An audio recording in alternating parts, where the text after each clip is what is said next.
Thanks so much, Tracy. And I do see the numbers climbing a little bit as we get started. So we are recording the session and look forward to sharing it with everyone afterwards as well. But as a huge welcome to our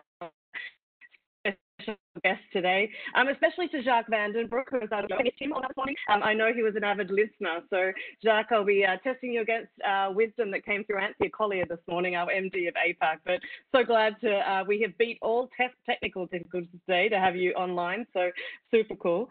But thank you everyone for joining us for this session today. It's going to be a lively question and answer with the experts that we have with us from across Randstad and Merck. So thank you, Henner, for joining us. You know, this undoubtedly, you know, this COVID pandemic has, you know, changed the lives and work for everyone who's joined us today, and has really posed unprecedented challenges to our people and our economies around the world. And I'm sure for every guest that has joined us. And, you know, we all want to work together to limit the economic downturn, because the impact on people's lives and ability to earn a living, you know, it really shapes how we live and work and play and juggle our families in a life today. So I know Jacques will be excited to share with us shortly in terms of how we're spearheading an industry-leading thought leadership alliance on how we can help people safely return to the work site. And I know that Tracy mentioned we look forward to sharing some materials with you following. So I will do a quick introduction if we can move forward one slide. We do have Jacques van den Broek with us today. And if I was probably to prick Jacques' skin, he probably has blue blood because he's been with Randstad for more than 30 years. He has been moved through the business from branch manager to marketing director, very fond of that myself, Jacques, right through to MDs, right across the many numerous areas of our business to CEO and executive board member today. So thank you so much, Jacques, for joining us. Jacques has a huge love for working with enterprise clients on their talent journey, and I know that he will share some great insights that he's learning from industry governments across the world today. We have Henner Shcrader from Merck KGaA, one of our largest and most global clients. And Henner has 15 years experience in multinational companies, and his experience spans across organizational and leadership topics, integration and restructuring processes. He's an expert in performance procurement management, and I think we've already seen his flex his German. I wouldn't hazard a guess, he's probably got a few other languages up his sleeves as well, and really is an intercultural and language knowledge expert, learning from many experiences from around the world. So thank you so much, Henner. I'm guessing you have learned quite a fair bit lately, and we look forward to you sharing with that with us shortly. We also have our chief people. Thanks, Henner. We also have our chief people officer, Keaveney, and Cindy is has been leading business and human capital executives across more than 30 years in business as well.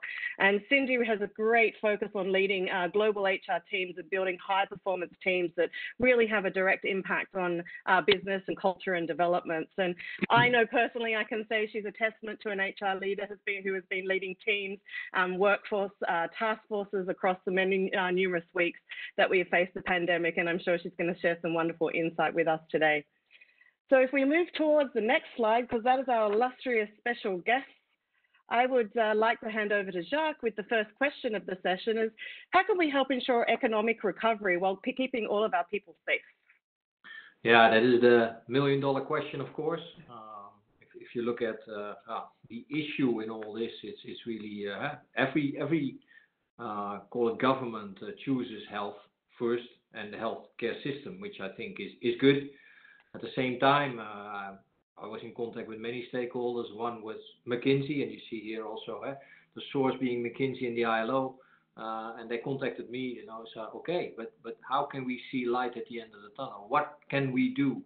And that was the moment that I reached out to my peers from Manpower and Adecco, to say, guys, can we spearhead the international HR services community? Because maybe we can move to the next slide. So what can we do? Because every government wants to open up the economy, but it's a trade-off. And how can they do that? And also, we've seen that in countries like Spain and Italy, where many people have died, at some point employees don't want to go back to work. They feel unsafe. And unions also, as being the representatives of those people, say, well, is it safe? And that's when we launched our alliance. Maybe the next slide. A disciplined return to work and economic recovery. So what do we do as companies every day? So as I said, we spearhead the HR services industry, being the global top 3, but the total regulated HR services industry is actually, you might say, the biggest employer in the world. We put 58 million people in a job every year, and we are literally with clients every day. We have health and safety departments. We work with Shcrader in life sciences. We work in food. We work in petrochemical installations in construction. So pre-COVID, it was already all about health and safety. And for us, this is really, in a way, an update of the health and safety. So what are we doing? We recognize a few phases in what we are offering to society as a whole. So maybe to the next slide.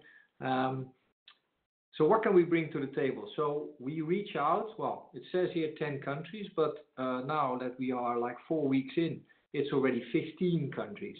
So what we do in phase 1 is we really reach out to governments, employers, trade unions, stakeholders, large clients to say, okay, what are our experience? We've updated some close to 100 safety protocols. What we've seen is that a safety protocol basically is always the same. It's around 80 measures roughly. Here it says 110, but on average it's like 80. And if you go from sector to sector, it's again an 80-20 rule. And what we know is maybe large companies, but maybe we can discuss it later, like a Merck, they have that bag, they got their own health and safety department. And certainly if you move into the mid-sized companies, how do you do that? Do you need support? Do you need information? So that's how we're reaching out in phase 1 to create this alliance. And in phase 2, to really go out and implement, because that's what we always do. We're sort of a last mile industry always, from ways of working, also on training, and in this case on health and safety. So as Tracy said in her introduction, you'll all get the practical guide to a safe restart, and hopefully that helps. The next one. So really about the journey.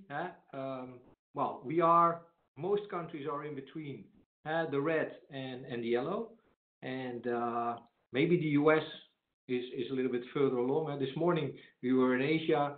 They are already getting out, but from an economic point of view, China might be open, but China sells to the world and the world's not buying yet. So economically they're open, but it's not yet happening.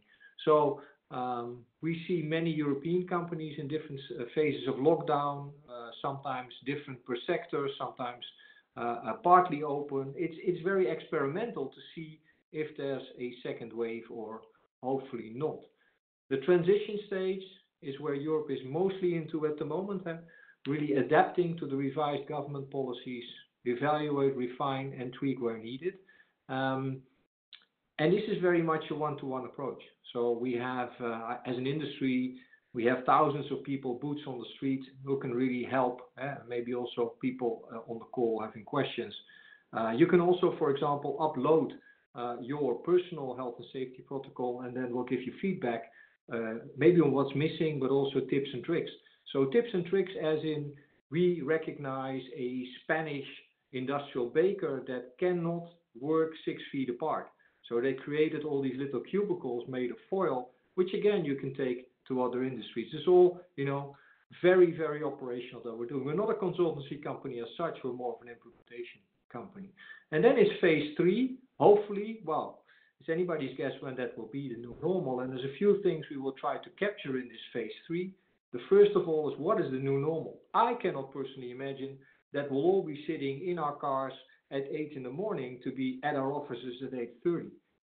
I personally cannot see that we're all going to sit in front of each other having meetings all the time. And there are lots of society benefits if we keep on this A-B type shift economy for traffic, for work-life balances, but at the same time also, of course, we're going to analyze what it has done to the labor market. How inclusive was it? We've now seen that in 6 weeks, more than 20 million people in the US have become unemployed, many of them without health care. What does that mean for a society?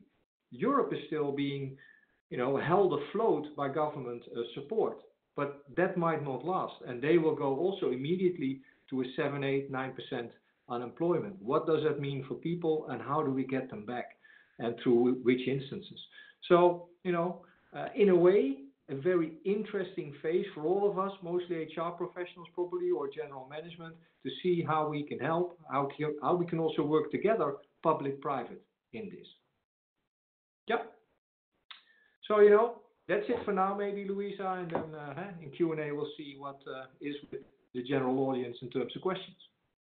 Thanks, Jacques. And we did have a first question come in, so let's address that while we've still got you on the line here and ready and roaring to go. So how do we build employee confidence to help them feel safe at return to work? Because I think that's one of the biggest things coming the coming period, is that feeling of coming back into the work site, and how is it going to be for me? So I'd love to hear your reflection on that. Well, what was interesting is that our Italian MD, Marco Ceresa, was the first to be back at the office, because he recognized that his colleagues were not feeling safe, our consultants, to go back to Randstad branches. So he said, it's safe, so I'm just showing a good example. I think that's a good tip. Yeah, and the second one is all about communicating, and maybe not just in writing, but also as management, just speaking out to people, maybe make a clip on the procedures with you, as the victim, so to speak, being tested, putting on your personal equipment. I think we have a big role to play there. Yeah. Absolutely, Jacques, and I even saw some photos of how our HQ is coming together and what that looks like, and I think that also shows an understanding of what to expect when we're heading back. So you're right, it's communication, and then over-communicating, because it's easy to, not really think about what's coming next. So I'm going to welcome Henner again, and Henner, I did jump through the introductions, because this morning when we did the panel, there were so many exciting questions to come through, so I wanted to make sure that we could get to as many questions as possible. So to the next slide, Sunny. We'd love to hear from you in terms of Merck KGaA, and briefly tell us about the business and how your organisation has been impacted, and where you really see priorities have evolved. Has it changed the future of work environment in your organisation, and which change management challenges do you expect coming in the next few weeks, months? A lot of questions, and all very, very relevant in the situation, and more than happy to answer it. So first of all, thanks again for inviting me as an expert. I struggle a bit with this expert term, because there's no expert around such a situation like we are in right now. You could say I'm an expert. I made it safely back to work this morning, personally here. But no, of course I can give you some background here. So Merck KGaA is a company that is busy in three sectors. So healthcare, in the life science area, where we equip a lot of laboratories, and in the what we call performance materials area. And they are differently affected by the COVID-19. In general, we are, as Merck, very well off. We just published our first quarter figures, which looked fine. We see now starting some impacts in Q2. And as mentioned, you can imagine it's one of our areas in healthcare is the fertility area. That's currently not the priority of people to think about the family planning. So there we see some hits. Other areas, like in the life science area, where we really supply laboratories that are researching on COVID-19, are areas that pick up and develop nicely. So maybe that's shortly to the company and how that develops. Our priorities over the past months really haven't changed so much, maybe in nuances. So for us, the first priority was always that our people are safe. And that was really driving the decisions from the beginning, and that is still driving our decisions. Of course, we had a very clear set of priorities. First, safety of our people. Secondly, then really safeguarding our business, and then also helping our society. So these are the three areas we picked. Our business was protected in that way that we really moved a lot of people into home office that did not need to be on the sites. The production people stayed there. We separated the shifts, so there was no move between the teams so that we could contain any cases where there would have been cases. We have very few cases, and our production is fully running, which is, I think, good news. So in that sense, the priorities didn't change too much. We are now, we have decided a couple of weeks ago to really move people back to the office. And the aim is really to get around 40% of the people back by the end of May. I'm not sure if we will manage to do that, but that's the aim. And there we see exactly what Jacques, you mentioned earlier, that people are a bit hesitant, right? They worked in their home offices since 8 weeks. They feel safe there. Now they are asked to get out, and that is really then what I think is probably the biggest challenge in terms of the change management, that we have to, as leaders, convince our people it's a good way of working from the office as well. Maybe not all days, but from time to time. It's good to connect with people. And Jacques, you asked me this about my experience this morning. I was thinking about the working from the office only makes sense if you have some people around, because the beauty of it is that you can quickly connect, solve issues without sending emails or setting up a call, right? So you have to have a critical mass in the office. If there are only 5 people on my floor here, that is like home office from the office, right? That doesn't help. I didn't answer the question on the vision of future work environment. I think most of us have heard a lot about more flexibility in terms of where you work, in terms of project work, and so on. And I think that has been proven to be the right priorities in this crisis. We all had to learn that even faster than we thought. We all will go back to a little bit more, let's say, traditional way of working, back to offices. But I think many things will be staying. Thanks so much, Henner. I think that's a great segue to the next questions with Cindy. And Cindy, I'm going to take a couple of questions that have come through to start us on. So, Cindy, if we could move to the next slide. I think what's really interesting is that thinking of coming back to the office and creating, space for people where they feel safe. And Cindy, there's a couple of really good questions around when going back to work, really making sure there's a safe workplace environment, it's disinfected, etc.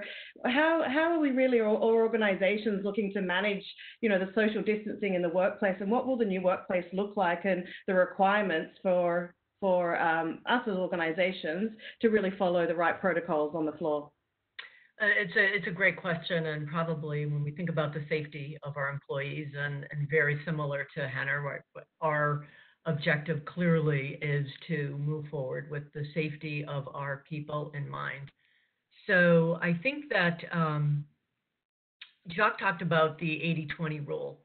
Physical distancing, if you look at governments, if you look at countries, if you look at guidelines across industries, that's one that seems to be pretty universal, right? So I think it's incumbent upon every organization, as they're looking to retrofit their work environment, that somehow a reconfiguration has to take place so that that physical distancing requirement is embedded in the workflow, right? And so in the US, it's 6 feet. Across Europe, it's either 1.5 meters or 2 meters, whatever that guideline is for your country and for your local mandate. It needs to be embedded in the workforce. So for Randstad, we started in the Netherlands, and a team got together and did, I think, a fantastic job prototyping and mapping out what the corporate office would look like. And it has provided an excellent guideline for the rest of us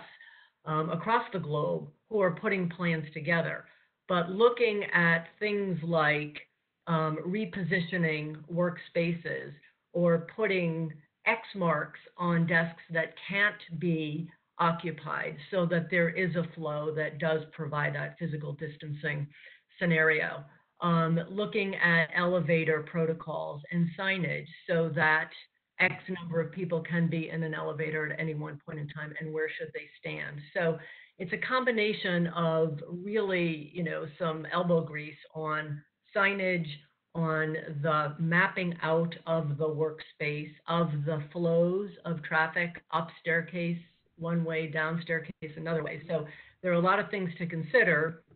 And the document that Jacques referenced, the protocol guidelines, it's 67 pages, and don't let that be daunting to you because there's excellent material in there for consideration on what to do as you're setting up those protocols for your office space. And actually, office environment is one of the examples that is included in that protocol document. So we are and will be continuing to do that, Louisa, on a location-by-location basis to ensure that that physical distancing is embedded in our workflows and in our offices as we gradually get people back to work.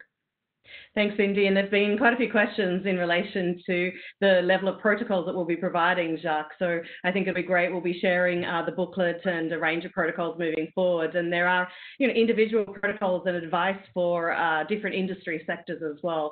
So we look forward to sharing those with everyone after today's call. A comment on that document that was actually compelling for me is that the framework that's provided, and there's a lot out there. I'm sure everybody on this call is, trying to figure out what do I read because there's a lot of advice.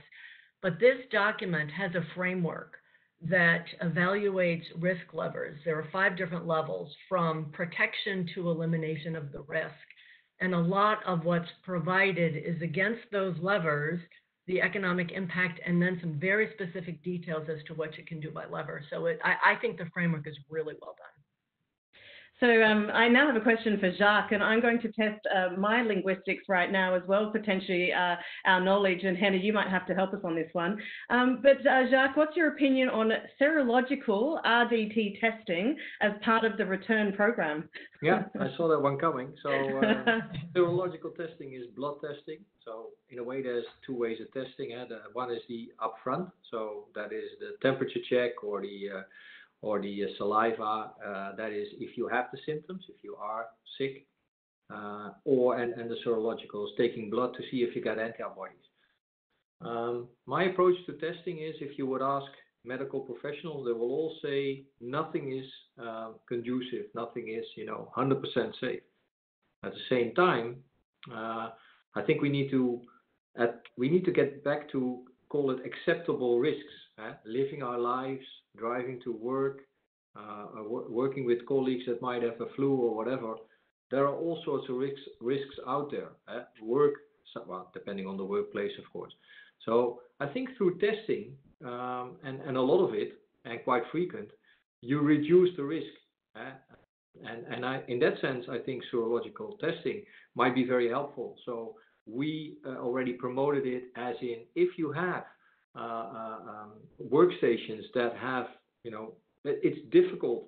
As for example, if you're a car or truck manufacturer, you can work with 6 feet distance, but your production capacity drops down massively. So if you would test everybody, you could put people with antibodies in the same shift. Is it then 100% safe?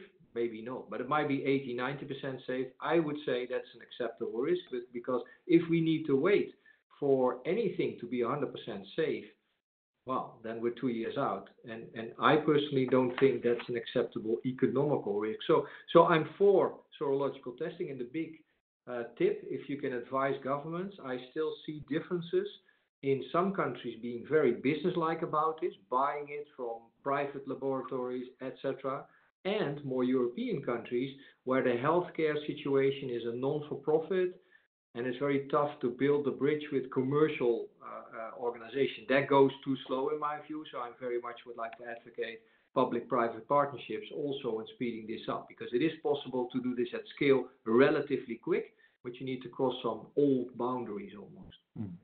Maybe I can comment on that as well. I fully agree that I think testing, both the virus testing and the antibody testing, is very important. We were lucky, we are in the healthcare industry, so we set up own capacities in our labs for both tests. We are currently using that very sporadically where it makes sense, so we don't do testing of whatever all people in production or something like that. Could be that in future we would decide to do so, but it's actually really good, quick, and it helps us a lot. But of course, not an option for the majority of companies. That's I'm well aware of. Henner, how are you deciding who is getting tested? in your So environment? at the beginning, we really followed very much also the protocol that has been laid out by the government, but we wanted to test our people faster. Yeah? So people, and we tested then people that were exposed to people that were positively tested, but that didn't show symptoms. So you would get the official governmental test only if you showed some symptoms. Yeah? And so, for example, I was tested because one colleague of mine was positive, and then I was tested here at Merck, and they found out I was negative. That's good to know if you have a family and some social interaction, very limited currently, but still you would make sure that you don't infect your parents or whatever. Yeah? So that was very helpful. And then what we try to, of course, protect as well is our production. So if there are cases, then we test really a bit broader. Thanks, Henner. And there's, I'm going to keep reflecting back to some questions that are coming in from the audience. So please keep them coming. We want to make sure it is as relevant to you as possible. And Jacques, I know how much you love being out in front of our people in the different countries, ensuring that you're meeting with our consultants on the ground. So I think this is a really good question for you because we've seen a huge impact on the travel industry. But what do you think business plane travel will look like in the future? What do you think the impact of that is on moving forward? Yeah. So I was one of the 160 most flying people of Royal Dutch Airlines. Yeah, and now nobody's flying. So I think there's two things. The first thing is that we are all, and that's bad news for airlines, I think, we're all reassessing the frequency with which we travel, right? I love to be with people, of course, but at the same time, at which frequency? Apart from the cost, but also the effectiveness. So I think that is the first one we're all going to do. The second one is, flying, but for flying, the same thing goes as in the theme of this conference. We do have a protocol for flying. It comes out of China. It's quite massive in terms of checking, but yeah, I think we all would like to do that, right? So to be safe and to be flying. So I think we will be flying, but I think we will be flying at lower frequency per person, but not because of the health situation, but more because of what we're learning in the lockdown. Thanks, Jacques. So I'm going to move us along to the next slide and the next questions. And these is all around, I think we were chatting this morning that it's, as a CTO-driven digital transformation at the level of impact that we see now in our organization, or as a COVID-19, as we see people who have really mobilized into work from home environments where we can, and I think it's really changed the focus around flexible work. Henner, we've actually had a couple of interesting questions come in around this in terms of, if we look forward, do we see that the new normal will enable more people to work from home and be productive, and what will be the impetus for employers and employees to return to the work site, as you can see, and what impact will that have on our cultures moving forward? Mm-hmm. No, I think there's for sure an impact, and I have to say I'm impressed of how our people work from their home offices. Yeah, so I know there were some senior leaders as well that were very skeptical if that would work, and I have seen such a high degree of motivation and dedication of the teams that was really, or it's still great to see. I'm very grateful for that. And I think people have, at the one hand side, experienced this is working now. It's the same the leaders as well as the employees. So there will be probably more demand for that as well. And at the same time, I mentioned earlier the advantages of being in an office and having, let's say, the chance of easier connections and maybe of sensing more atmospheric topics rather than only the facts that you can transmit via an email or a video as well. Yeah, and that is something where we all have to get used to, maybe also to express that more in a virtual environment, which sometimes is a bit difficult, but people had great experience with that already. So I had team members that came into the call with the wig on their head or anything like that to just cheer up the people a little bit. And I think that's what you need to do in these situations, to think maybe into the next dimension above the sheer content of your meeting. Yeah? I think there will be much more home office be done in the future. I think, especially in the near future, we have to do it because of the distancing. If everybody would come back into the office, we couldn't manage that even. And I see that in general positively. Yeah? Are we fully prepared for that? At Merck, we had home office models in place in the past, so technically that all worked well, I have to say, surprisingly well with the IT infrastructure and all that stuff. Are we all now fully used to it? Are we digital experts in working in such an environment? I don't think so. Yeah, we were thrown into it. We managed to deal with it. We got to know the little features of the different video tools, how you change the background and how you zoom people in and how you mute and unmute and whatever, these small things that are important to run a meeting like this professionally. Still, we sometimes struggle, as we heard from your call this morning. Technology isn't always working perfectly. But so I think there will be a lot staying, a lot of positive experience that we made as well. Thanks, Henner. And Cindy, I wondered if you had anything to add there. You know, we and Jacques, we had rapid digitalization and transformation and work from home for 30,000 plus employees. That for many of us was really quite seamless. So we have a lot to thank the company for. But is there anything you're seeing, Jacques? Let's hear first from you in terms of, I know that even for yourself, transitioning home and getting online with us all throughout many meetings. I think that you've moved into the virtual world. How have you seen it shifted the culture? Yeah, on the one hand, it wasn't a big change because we already did this last year. We also did it because of cost. Last year was certainly in Europe not a great economic year, so we also had to manage costs. So we also skipped one like old-fashioned physical, everybody flying in one, and that already worked quite well. Point I would like to make is that you do tend with online to be too task-oriented, and what we heard from our colleagues in Asia is that if you are like 8 weeks or 10 weeks or 12 weeks, you need to also work on the soft skills.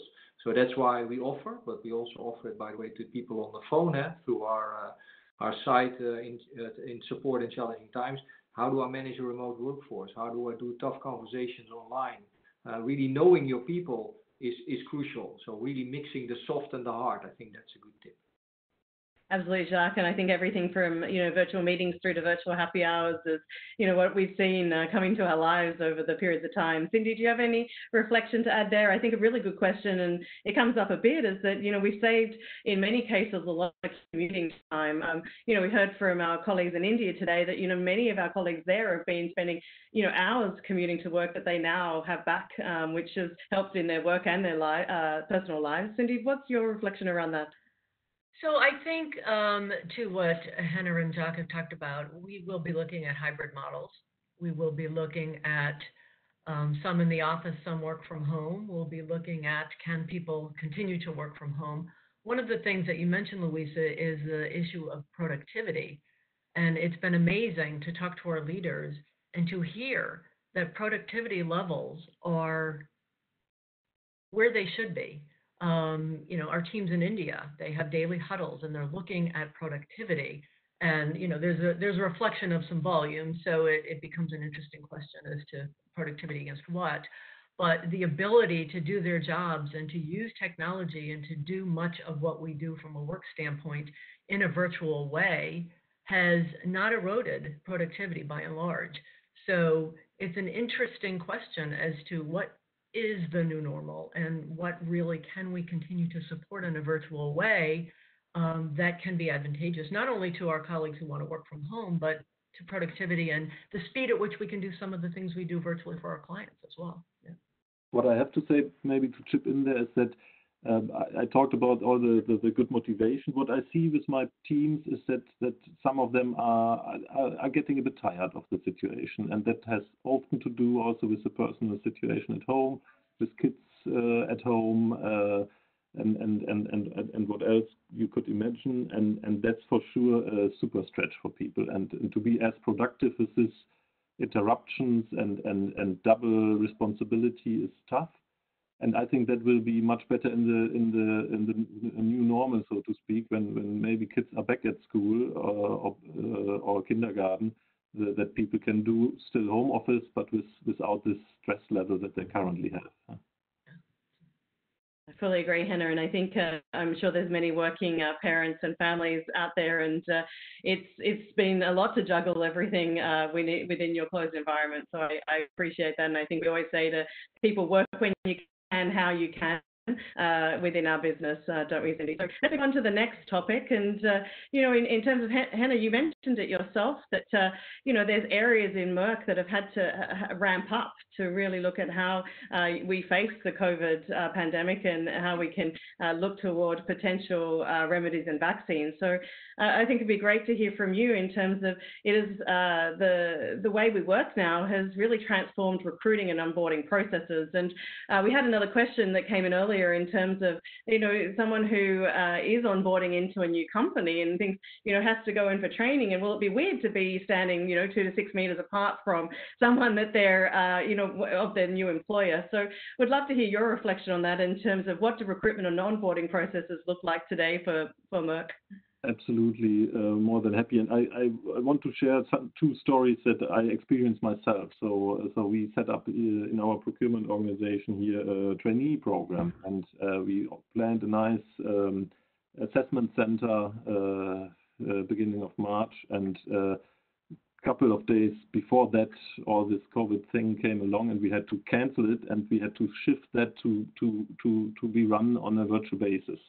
So we changed the whole setup. We changed the way of the case study. We planned at the beginning a group case study for these young talents. So we made it then an individual case study for them. We had then interviews and so on and so forth. It worked pretty well, but I think it was not only for us a strange situation, but even more for the candidates, right? They were prepared to come here. They had their ticket booked and whatever, and then had to stay there. And often these are students, so they didn't have maybe the best equipment with a professional camera and whatever in at their home. So, but I was very happy how that went, and two even joined or will join now. And I had one person in my team that joined 1st of April, and there was no person here more or less. So this candidate came to our reception, received the badge, and good luck. Her line manager was there, gave her the laptop and the stuff, and sat with her in one meeting room for 2 hours with the respective distancing, of course, making sure all the IT would work, because you have to be connected here first with the Merck network to bring that up and running. I think now even that is not even necessary anymore, and then it worked as well. That was an experienced person, so not a new starter. So I think that's then easier, but even then it's a weird situation and requires, of course, more attention, more communication, more leadership than if you would onboard somebody in an existing team and environment. Thanks, Henner. And Cindy, I think you talked to a lot of talent inside our business and outside of business. So how are you seeing that we can continue to connect with candidates and talent in spite of, social distance requirements and, the new ways that are transforming how we connect?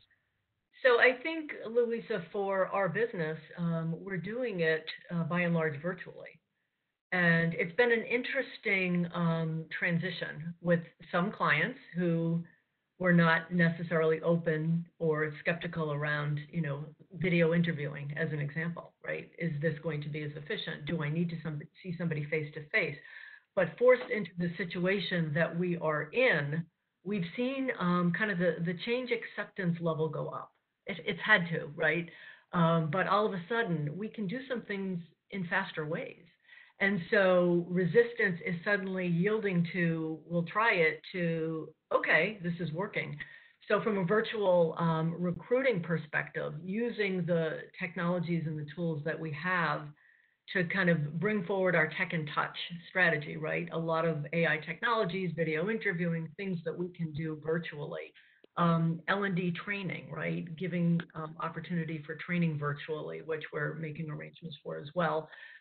To onboard people.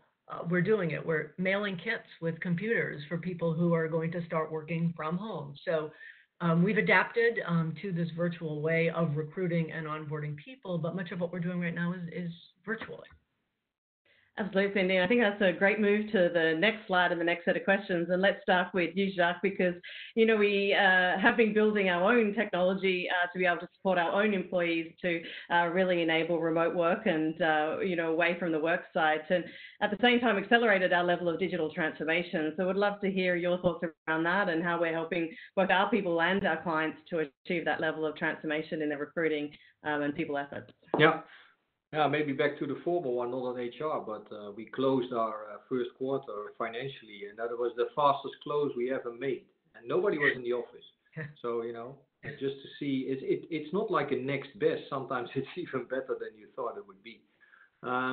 You mentioned it already yourself. So we were already on the way. It's very much our belief, and Cindy already called it Tech and Touch, that we are on the way and we want to lead a sort of a repositioning of the human elements in our work, and how technology can support. Technology can support our business in many ways, certainly towards candidates. We have like a little over 200 million candidates in our databases across the globe, which we call the biggest talent engine of all. We were building tools already to stay in contact constantly with these people. We call it conversation engines. And that was, and how quick things can change. 2 months ago, when there was a lot of scarcity and low unemployment, now it's the other way around. We are now probably envisioning not us so much reaching out to these people, but these people reaching out to us. And cynically, that can overwhelm our consultants. So now we're using technology tools to sort of stay in contact with people, manage their expectations, and also get with them in contact at the right moment in time. Same with what we call our digital sales supporting tools. That used to be going out to a client with labor market data to explain to the client why profiles were tough to find, what they would need to pay for them, maybe some training for younger profiles. Now we're really saying, okay, we see in our data that your industry is coming back, so are you willing to hire? If so, we can implement an app on your desktop. Everything is pre-formatted. Just push the button and these people will be with you within an hour. So same technology, a different application. I mentioned it earlier, and I suspect probably also people on the call can have access to our site, which we call Toolkit in Challenging Times, where we basically offer out of our innovation fund, I would say most HR processes remote. So please look at it and contact us when you feel it's interesting for you, and we can give it a try. Most of it we offer for free, just to get your appetite and see some trial. And we do see there's way more appetite than there was 2 months ago. Yeah. Thanks, Jacques. And Henner, how have you seen digital transformation accelerated as a result of COVID-19 in Merck? Anything that really stands out for you in terms of how it's beaten an HR challenger has allowed for new ways of working for your teams? I think it's let's say true digitalization is transforming processes in a digital chain or whatever. That is too little of the time that we had to do something like that. We have as a big company, we have a lot of digital solutions in place, and it's really truly more about how we work with these tools. And for me, the best example is always this video tools that we all use. And I see that in the past, often people just use the audio, right? Now people really switch on the video every time. If the network allows. People at home sometimes don't have such a good network, but that's a big change. In the past, I often did that, and I recognized that people didn't feel too comfortable with switching on their video sometimes. They felt obliged to do so because I did so. Now it's the new normal that you see each other through this video tool. So it's more about how to use the tools and how to connect, and maybe also connect via these tools for short conversation rather than writing an email. That are habits that change over the time, and that is probably something that will stay with us, and which is good to stay with us. Thanks, Henner. And going to move on to the next questions around talent experience with Cindy. And Cindy, I know this is a huge passion of yourselves, and I've been proud to help lead communications with you throughout our organisation over the last many weeks. And really proud of the effort that we're putting in place to really understand the feedback from our talent and employees. So, what kind of feedback are you getting from talent at this time? And is that changing or really updating policies that they really find more helpful right now? And I'm sorry, Cindy, I'm going to add this on for you, and I'm sure you'll remember it because I've got a great question, because I think, we talk a lot about physical well-being, but at this point in time, like Henner mentioned, we've been working from home for a long time. We've been working in environments that can be quite stressful, and, it all can have an impact on our mental health as well. So would love to hear your reflection on that topic, because I know you're very passionate about that. And I saw her writing notes, so she's caught all of that, and I'll hand over to you, Cindy. Which question do you want me to start with out of those 10, Louise? All of them. So feedback from our colleagues, from our employees, from our talent. We're doing a couple of things. We have a Randstad In Touch engagement survey through a technology called Peakon. And typically we do either a monthly or quarterly frequency, depends on the business. We have changed that to a weekly frequency with some specific questions that are COVID related. And we are getting immediate feedback on a weekly basis. Are we supplying the right tools? Can you be productive in your work environment? Are we providing enough support and communications to you? So we're asking very specific questions about the current environment, and a lot of comments are coming in, and managers have the opportunity through that technology to respond. So I go in every week, I read them, I trend them. Louisa and I talk about them, and we figure out where do we need to communicate, what do we need to change. So that's kind of our process. We also ask for feedback from our all hands meetings as well, which we do weekly. So what we're hearing is, number one, our employees are very appreciative of our communication efforts. We have created a coronavirus site, resource center, with information, with links, with a lot of data and information that can help people become informed and make decisions. So the communications in the aggregate, thanks to Louisa and her team, have been stellar, and get a lot of favorable comments and appreciation around that. The flexibility of working from home and the scheduled flexibility. Henner mentioned a lot of our colleagues have children at home. They're trying to homeschool. They have a partner or a spouse working at home as well. How are those schedules being managed? And we've instilled a lot of flexibility for our colleagues, so they're very appreciative of that. And there are some concerns that are expressed as well. What impact will this have on the economy, on our business, and on my job longer term? So we do hear that. We try to be as transparent as we can be, and as we will be as we go forward around that. Appreciative of leadership and visibility, right? Jacques has weekly calls with the senior leadership of the organization. I can personally say I've been with Randstad for 4 years. In the last 2 months, I've gotten to know colleagues and leaders from across the globe and learn from them what they're doing locally, and just the forums that are being created at different levels, weekly, bi-weekly, whatever the frequency is. People are really appreciative that they're learning, and they're connecting in actually ways that are even more accelerated, even though we're doing it virtually. So very appreciative of kind of the forums to share best practices and to share experiments and learnings from one another. And appreciation, we're focusing on clients as well. What are we providing? Jacques mentioned the digital toolkit as an example that was put together very quickly for our clients. How are we looking at our workflows and our work processes so we can serve clients in different ways? One of my favorite comments that I've read so far in this Peakon survey tool is, challenge us to be more creative and innovative in this time.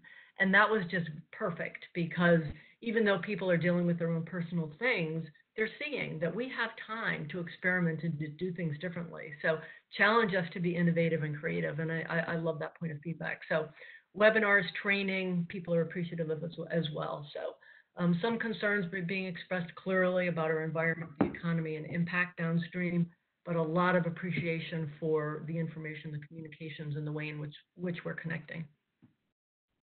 Thanks, Indy. And I think that lends to the next questions on the next slide, and we can probably get a little bit. I didn't answer your question on. You didn't. I was gonna come back to that here. So, mental health. It's an important one. It's an interesting issue. So depending upon where you are around the globe, the term even mental health sometimes is off-putting to people. And I've read comments. Please don't ask me these questions. I have my own network that I deal with this for, but on the other hand, please continue to provide to me that emotional support because I'm going through a really hard time. So we're doing a lot of different things to try to get to that well-being. We're terming it well-being. As an example, we brought an organizational well-being specialist in with a medical and psychiatry background to do webinars for our teams on anxiety and dealing with loss, as an example. So just acknowledging that we're going through hard times and giving people outlets through things like that, what we're doing, and we will continue to do, because anxiety will shift. Anxiety about going back to the workplace, as Henner mentioned, is real. So we need to continue to have that front and center to what we're providing from a support standpoint. Thanks, Cindy. And I think when, we talk a lot about that work when you can, how you can. And I think that comes down to even some of the things that we must recognize today. I had one of my team just message me and said, why don't you, talk about that? One of our leaders, we talk about don't sweat the sweats. If you're, you're at work, you're being productive, don't worry about too much what you've got on. And one of my team has a fabulous cap that she wears every day because she gets up early to meet us at, 6 or 7 a.m. her time. And the other one is camera's always on. It's amazing the level of connection that you can get, like Henner said, is by now that we're connecting virtually, the importance of having those cameras on. So I'm going to skip past this one to number 8, which is all about finding opportunities, because I'd love to hear about this. And over to you, Henner. What are some of the good news stories that have come out of your COVID-19 response, and what innovations and opportunities are you seeing?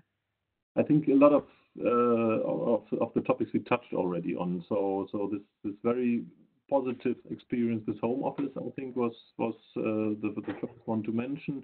How easy it worked at the end. How you could convince people of this being working well.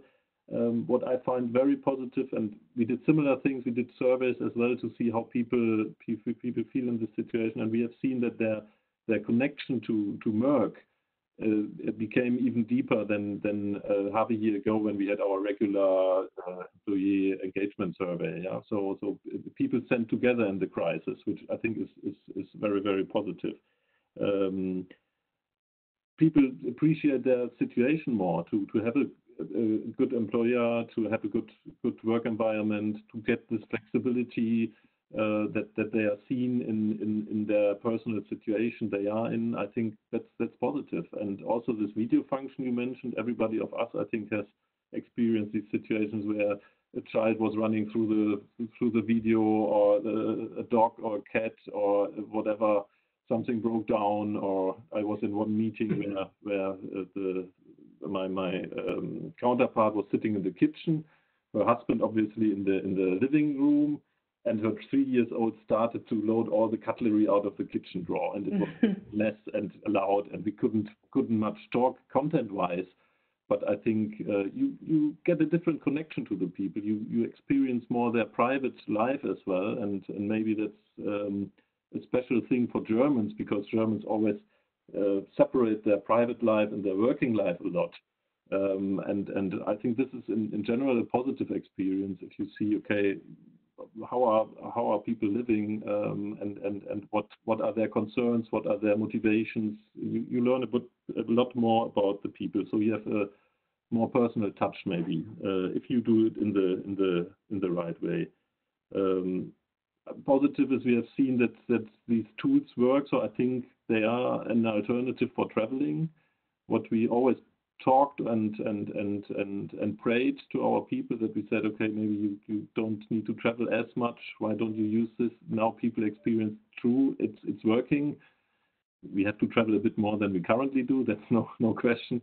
but there are a lot of concerns, I think, went away by just experiencing I can connect with my teams in other countries, on other continents easily, also using these tools. So there are some positive learnings, I think, and some opportunities that came for me out of this COVID crisis.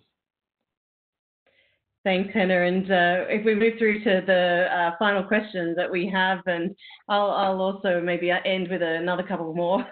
But in terms of Jacques, let me ask you this one first, because I think I just heard a lot from Henner in terms of employee engagement has actually risen at this time, and people are feeling closer to work. We all know each other a lot better than we ever did before, which is a really interesting thing. I've been trying to read Jacques' bookcase behind him. That's how I could get to know him even better, I think. But Jacques, what has COVID-19 revealed or amplified about the Randstad company culture for you? Yeah. So some things. Well, one of the slogans I really appreciated was in times of crisis, you see the character, the real character of a company, and the way that everybody with us rallied to the opportunity and to the challenges. We have a little bit over 38,000 people in 39 countries, many of them young, second job, first job, certainly in Asia, sitting in small apartments, but also a leadership trying to keep their people together. I never had a feeling that we were not getting it, or we were sort of falling by the wayside. So, and that is, amplified, probably not revealed, as if I didn't know. And I can compare with 2009. So 2009 was, of course, the financial crisis, and we had just made a major acquisition. So we doubled in size. We bought a company in many more markets than we were. And that is tough in those times. And we didn't even have these tools. Then you still see these cultures amplified, and it's tougher to communicate. You're not on the same planet, so to say. So I'm very happy that we face this crisis with a company with, one culture, so to say. Yeah. And Cindy, what about for you? What, and this is a really nice question that we received this morning in terms of if you could talk about your moment that you've been most proud of, and, proud of how that's really impacted our culture and our business. What would that be for you? I think about our brand being human forward, and it might sound like a slogan, but that has been so amplified for me. And when I think about the genuine focus on the safety of our people and the safety of our clients' people and our candidates, right? It's the human component of what we do. When I think about the agility of our teams across the globe to come together in new ways so that we can deliver to each other and deliver to our clients, I'm incredibly amazed at that and proud of that agility, that learning agility, that agility to do what it takes to work in new and different ways. And then just change acceptance that I talked about before. We talk sometimes about change management, how hard it is. The change acceptance across our teams has been stunning. So those are probably the three things that I'm most proud of. But that human forward thing has really come to life for me in the past 2 months, for sure. Thanks, Cindy. And I wanted to thank Cindy, Jacques, and Henner for joining us today. It's been a wonderful session where we have transversed so many different topics, I think, as we've worked the way through the hour session for everyone. And we started talking about safely back to the work. So if we just move forward a couple of slides, thanks, Lenny. When we have some incredible work that's being done as part of this alliance, and Jacques will be really proud to share with this group the protocols booklets. We will be doing some further sessions around how that is impacting your industry sectors and how you can approach that with some really practical guidance and advice, as Cindy mentioned. I think she said it was 240 pages plus, but well worth the read. And I think you'll see that there's numerous amounts of tools that you'll be able to use for your business. So again, a huge thank you to the team here today, and I hope that our audience has taken away some wonderful gems of knowledge to take back into your businesses, and we look forward to seeing you all again next time. Thank you so much. We have recorded the session. We will be sharing it, and I wanted to thank everyone for the lively questions as well. We've had quite a few. I've weaved quite a few of them through, but from this morning sessions and this afternoon sessions, we will be putting together responses to all the questions and sharing them out, because there were some wonderful questions that came through. So thank you, everyone, and we'll see you again next time. Thanks, Jacques. Dank u vielmals. Thanks, Jacques. Thank you. Bye-bye. Thank you. Bye.